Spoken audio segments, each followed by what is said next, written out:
Hello everyone, friends. In this video, we're going to talk about what really happened in Venezuela with this Maduro kidnapping and what Venezuela can expect in the near future. First of all, to understand what happened in Venezuela, you need to realize first and foremost that the hegemon has lost its power. I'm talking about the USA. Now it's a regional hegemon. And naturally, it will project its power onto regional countries. That means North and South America. How will it do this? Quietly, right? Through sabotage, blockades, threats, military force, economic pressure, sanctions, whatever is most convenient and beneficial for the powerful regional hegemon. In fact, you can learn all of this from the Americans. Has this been going on for a long time? You could say it started with Trump's first threats, which were made about a year ago, and since then the rhetoric has gradually intensified. And during all this time, they've been negotiating with Maduro's team, with Maduro himself, at the level of various intelligence agencies and so on, when politicians, let's not name which ones, say, "Wow, we didn't know." That means they're admitting their own incompetence, or they're being disingenuous, or it's the incompetence of the heads of the intelligence agencies who should be fired if they missed something like this, something that was obvious to any school kid who follows what's going on. So who prompted Trump to act right now? It was Netanyahu, dear friends. They're acting on two fronts. And in Ukraine, as you know, there have been terrorist attacks in Kherson, and they struck at Putin's residence. But that wasn't enough, because according to their calculations, Russia was supposed to have destroyed all of Kiev. But Russia is acting differently. It's not in any hurry. And so, in order not to focus attention on Israel so that Israel could continue building its new world order, Netanyahu prompted Trump to do what happened with Maduro. In fact, the entire strategy from the very beginning was Israeli. What does Israel have to do with it, you might ask? Well, remember the story we dedicated a video to about Otto Skorzeny in Brandenburg 800, the special service he led for the Nazis. And what did the Israeli intelligence specialists do with him afterwards? They were the ones who announced that they would hunt him down, that they would hang him there in Israel, in Jerusalem, right on the main street, and so on and so forth. They talked about him constantly. Basically, they created such a commotion that Otto Skorzeny couldn't sleep, eat, or move around the world in peace. And in the end, they brought him under their control. And this kind of operation, this set of measures, has always been part of the arsenal of Israeli intelligence services, specifically Mossad. If you want to get to your opponent, announce it publicly. Let him lose sleep over it. Well, everything that happened with Skorzeny, they used pretty much the same approach with Maduro. A year ago, they started stirring up the situation and brought him to a point where he simply had no other choice but to act as he did. By the way, all those tanker seizures that happened, those that were leaving Venezuela, were actually a demonstration that they were looking for Maduro and making sure he had no chance to escape from Venezuela, so he couldn't flee to Russia or anywhere else, by sea or by air. Next, the next stage. We have to understand that this is the work of both intelligence agencies from both countries, the US and Venezuela. This is a deal. Because just look at it. These American cowboys are flying around Venezuela as they please, capturing the president, and no one there has a clue or even suspects anything. They practically kidnapped him without a single shot being fired, right? And there were no shots fired because there was no order to shoot at the Americans. So no one fired. There weren't really any casualties among the Venezuelans either. All they needed was a stir to stage his arrest and so on. And first of all, if you didn't know, now you do. Almost the entire leadership of Venezuela are Freemasons and Illuminati. In such a situation, if you died, perished as the leader of some country, it means two things: that you are not part of the Masonic Brotherhood and that you know too much. If you survived, then you are one of them. Americans usually don't leave anyone alive. Well, just remember Bin Laden, Hussein, and Gaddafi. If you are not one of them, then your days are numbered. But if you are with them, then, by all means, there will be a worldwide spectacle on every screen about Maduro's arrest. Hugo Chavez was also a Mason and a Jesuit. The current vice president of Venezuela also received her education in France and is a Jesuit. She is both a Jesuit and a Mason. Now, did the world's political leaders know that things would end up this way? At the intelligence agency level, of course they knew. Everyone who needed to know knew who exactly was being negotiated with: the Chinese. Many might have thought that Venezuela was being traded for Ukraine, but that's not true. In reality, the Chinese were behind this. Trump himself talks a lot, sometimes going off the teleprompter. And just the other day, he dropped a bombshell. Yes, we won't have any problems with China. They'll still be getting oil from us anyway. The issue is settled. That's exactly how they resolved the issue with the Chinese. And yes, we mentioned that the Chinese literally flew to Venezuela the day before and met with Maduro there. So during this meeting, the Chinese offered him, listen, this is your chance to get out of here. Later, it will be considered an escape. We'll arrange everything for you. We've already come to an agreement with the Americans. Right now, you get in our car and we'll take you straight to the special forces. You pretend to surrender as if you've been caught. Put on a miserable face and just think about it. Everything was in place. There were no assaults, no storming of the presidential palace. Everyone was safe and sound, but for some reason the president and his wife were missing. Supposedly, according to official information, the special forces pulled him out of bed. Yeah, right. What do you mean, out of bed? The country's being bombed and he's just lying there with his wife, relaxing? There are a lot of inconsistencies, really. Let's not dwell on that right now. But the fact that Chinese intelligence services were involved in this operation is obvious.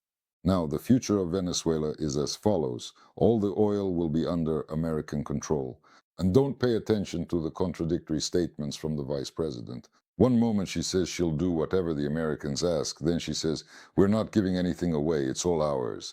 She has to make such sensational statements because otherwise they'd all be hanged over there. The Venezuelans aren't stupid themselves and understand that Maduro simply ran away. And in order to show that no, he didn't run away, that's exactly why we're witnessing this whole theater, this whole performance, dear friends, with Maduro being paraded through the streets of New York and so on and so forth. Of course, now he'll be condemned. Well, a trial and so on. But he'll only spend a little time there, and then he'll go on to live happily ever after with millions of dollars. Why shouldn't we feel sorry for Maduro? Because he's a Jesuit, a Freemason, a scoundrel, and a drug dealer. Without his protection, nobody there would have done anything, and the Venezuelan National Guard didn't do anything either. No one fired at the Americans. Everything went very smoothly. So it really looks like a well-orchestrated deal. And who were the Americans negotiating with? With the Chinese, and specifically with Xi Jinping. Xi has more interest in Venezuela than Russia does, investments and so on.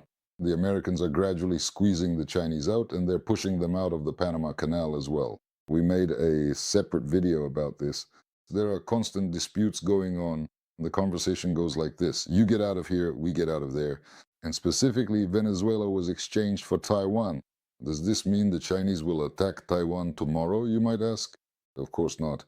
They're not completely stupid after all. Some time will pass, quietly, gradually. Maybe something will happen to the president of Taiwan, and China will establish its authority over Taiwan. They'll stage some kind of theater of the absurd, similar to what we're seeing now in Venezuela. And yes, there was a series of posts about gematria. It all matches up too. All of this is Masonic Jesuit activity, just a pinch of salt. Of course, there's no exact confirmation. There might never be, but according to our information, Maduro and his wife were taken out in the trunk of a Chinese diplomatic car. That doesn't do him any credit, but politics is a dirty business. And back home, half the people are just in shock about Maduro. They don't understand what happened, and the other half consider Maduro a traitor. They realize that he simply ran away. He didn't really have anywhere to run. He wouldn't have been allowed into Russia. They set up a naval blockade there, and if a plane had flown, it would have been shot down too. So for him, this was the only way to get off the hook. Next, elections will be held in Venezuela. This has been talked about from the very beginning. Even Maduro said he was stepping down. Then immediately a transitional government for 40 to 60 days, and then elections. So that's the scenario. Everything will follow. Now, Venezuela can be considered to have come under the guardianship of the US. Now they're squeezing them dry. Well, the same thing will happen as after Assad fell in Syria, as after Gaddafi fell in Libya, and as what happened to Iraq after Saddam Hussein was eliminated. There will be nothing free in Venezuela anymore.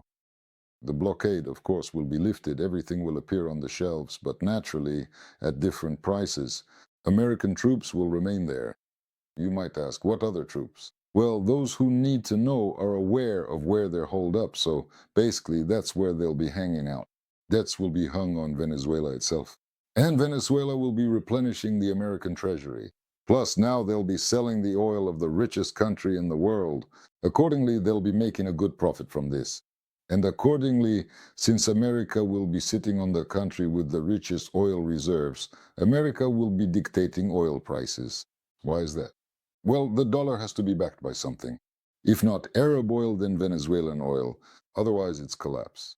The Americans were very close to collapse, and they needed exactly this kind of resource to support such a huge country, to service their debt, and so on. Thanks to this operation, the Americans solved part of their problem. And by the way, to be fair, the Americans did invest in the development of Venezuelan oil. But at one time, about 15 years ago, give or take, if I'm not mistaken, Venezuela nationalized its oil fields. Now the Americans are going to carry out a reverse denationalization. What happened showed the weakness of certain countries that can't do anything or have any influence. Secondly, it shows that the New World Order is beginning to reveal its limits, that the US is now a regional power, a regional leader. What will happen with Ukraine, and how might this affect Ukraine? For now, Trump is dealing with his main issues in Latin America, and then Cuba, Mexico, and so on are next in line.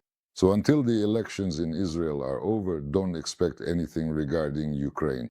All attention is on Israel because both in Venezuela and in the US, there are people in leadership with Israeli passports, and they have neither morals nor ethics.